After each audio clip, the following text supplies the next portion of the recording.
What is going on, guys? Welcome back to the channel. It's been a little while since our last video, and that's partially because this piece of junk doesn't run. Well, it runs, but she ain't happy. So I've been trying to troubleshoot that. I'm pretty much ready to give up and send it off to someone that knows what the heck they're doing. But I couldn't pass up this opportunity to make a video today because we got some new steering.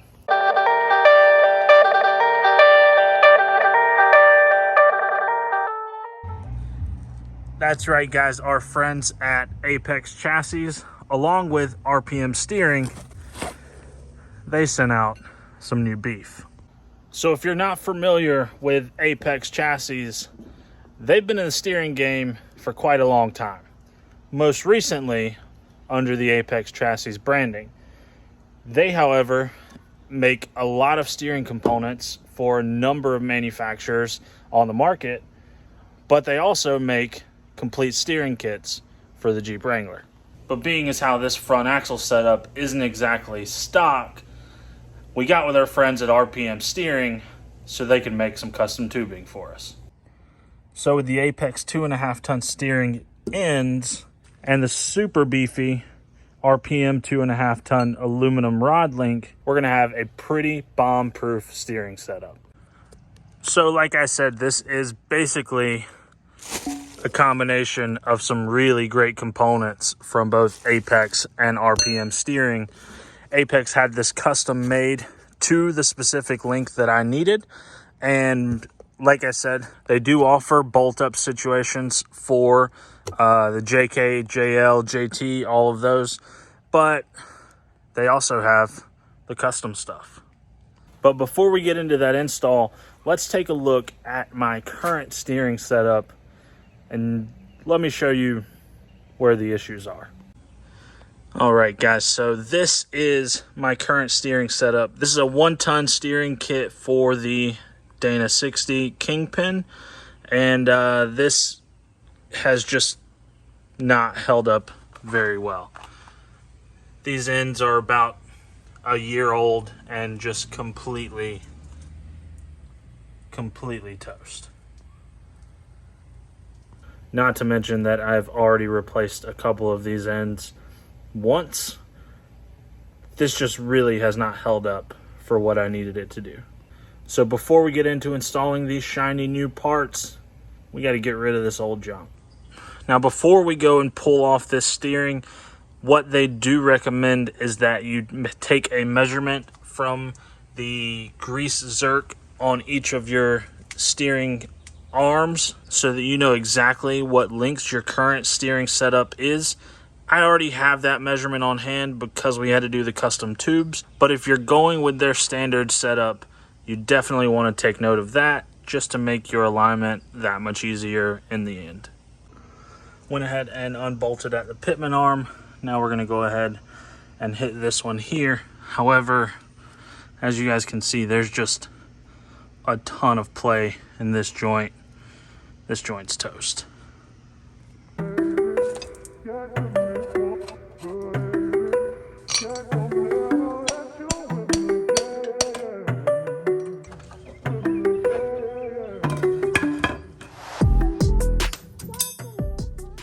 All right, so our drag link is off. Why don't we go and compare this to the new one? All right, so just for reference, this end link is considered to be a 1-ton steering end link, and that's the Apex. The shank size on the Apex end link is literally twice the size of that. So for protection, of course, these tie rod ends ship with these little plastic covers on them. I go ahead and pull those off, and then now I'm going to run all of these jam nuts all the way out on both sides and go ahead and install the aluminum rod. Now before we assemble the drag link, there's one more thing we need to add to these tie rod ends, and that's going to be these bad boys. They're called Ninja washers.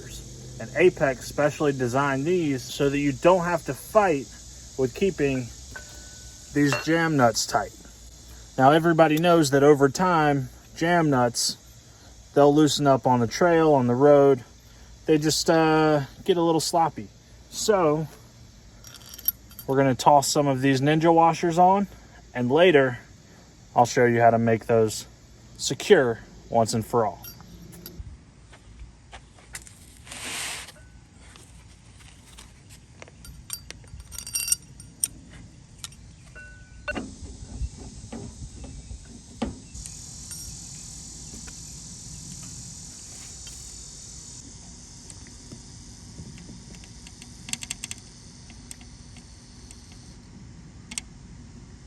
All right, now you guys remember that measurement that you took earlier for your drag link? We're gonna go ahead, get this as close to that measurement as we can, and get ready for the next step. So I went ahead and ran the end links all the way in, just so I can make sure that we had the same amount of thread of engagement for each rod. And now I'm going to twist the rod out so that it'll come out evenly on both sides until I get the measurement that I need. So just to make this part easier, I went ahead and bolted one side into the Jeep. I'm gonna hold the other side. Everything's nice and loose, so it's not really difficult, but that way I can keep everything moving at an equal pace. I'm going for 40 1/8 inch from Zerk to Zerk on mine, so this is how I'm doing it. Now we'll measure that, see where it puts us. So now that I've got this thing basically dead on, I'm just going to lightly tighten up these jam nuts just a little bit so it doesn't move on me. I'm gonna keep them loose because what is gonna happen is I'm gonna end up needing to recenter the steering wheel, and that will be done once this is installed on the Jeep. But for now, that's gonna hold it while I drill out the knuckles for these new joints. All right, friends, well, it's been raining for like the past 2 days, and that's okay because I actually realized that I needed one more part, or tool rather, to get this next part of the steering install done. So I went ahead, did that, and now we're ready to move on to the next step. And the next step for me is going to be to take this 7/8 inch drill bit and drill out all of the steering mounts so that I can then use these slick little adapters to make everything fit just perfect.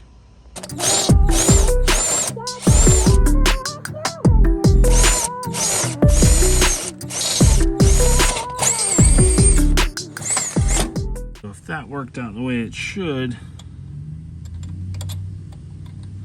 boom. So I believe this is actually going to slide in from the bottom because we're not doing a flip kit. So maybe I need to, but that should be exactly what we're looking for. So I went ahead and tapped that sleeve in from the bottom. I'm going to hit all of this with some black spray paint so that it's nice and clean looking. I'm going to make sure that I cover up the rigid light so that I don't black that out. But we should be ready to bolt in the tie rod. All right, so that's all cleaned up. I'm gonna reuse this big washer that I had before on the top.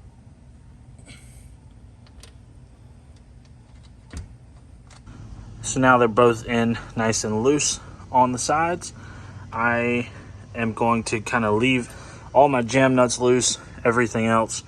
Now we're gonna actually torque down these castle nuts and throw in the cotter pins. So just to show the size reference, that's the 1 ton steering, and that's the 2.5 ton from Apex. Huge. Now the tie rod is essentially the exact same process that we just did for the drag link. The only difference is you're gonna have to remove the steering stabilizer. Apex does offer a stabilizer bracket for their 2.5 ton kit. I don't have it. We're gonna go without a stabilizer for a little while, but that's also probably not a bad thing because we're planning to move up to hydro assist here in the future anyways. So I'm going to go ahead and pull the stabilizer bolt off, and then we just have the 2 tie rod ends, and we'll be ready to throw the new rod in.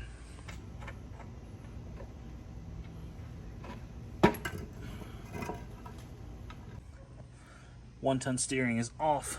Now we're going to drill out the knuckles on both sides of this axle again and drop in those adapter spacers, and then we'll be ready to bolt this up. So both new steering links are installed, and from this point I'm going to go ahead and torque down all of these castle nuts, and then we'll throw in the cotter pins. And the instructions say 75 to 82 foot-pounds for the torque on those. So I'm just gonna hit them at 80, and that should do it. Now, a pretty important part is going to be these small bags here. They hold both your grease zerk and a cotter pin. We're gonna throw the cotter pin through the castle nut, put the grease zerk into the bottom of the joint, and then we'll hit it with a little bit of grease. All right, so let's talk about these Ninja washers. So obviously when it comes to steering and suspension, you don't want any of your nuts and bolts to come loose. And for the rod ends, of course, you've got a castle nut with a cotter pin. That's gonna keep that from coming loose. On the rod links, usually you're gonna have just a simple jam nut. And the jam nut does a pretty good job at keeping everything tight, but they don't always do it. And I have a really good example right behind there. I'm under here working on the steering and notice that my track bar jam nut is actually completely loose. So I need to go ahead and tighten that down, but that's where these Ninja washers come in. Let me show you how they work. And this is where the Ninja washer shines, because all you're gonna do is bend the tabs, big ones onto the bar, small ones onto the nut, and now this thing's never gonna back off again. And after you lock down those Ninja washers, well, you're all done. Unless, of course, you're putting on a stabilizer or hydro assist or whatever, but the meat and bones of it, the new steering, it's finished. And I guess one important thing that I forgot to add was, before you tighten anything down and before you do any of the Ninja washers, you want to make sure that your alignment is good. So whether that's taking it to a shop or doing it yourself, if all of your measurements are the same, you should be in good shape. But definitely make sure you recenter your steering wheel. And yeah, I forgot to do that. So guess we're not done here after all. Anyways, I can't wait to get out and get this thing on the trail. The Jeep still isn't running, so I have a new PCM on the way for it, and I'm very hopeful that that solves the problem. I guess only time will tell if we need to put an LS swap in here. Don't tell my wife.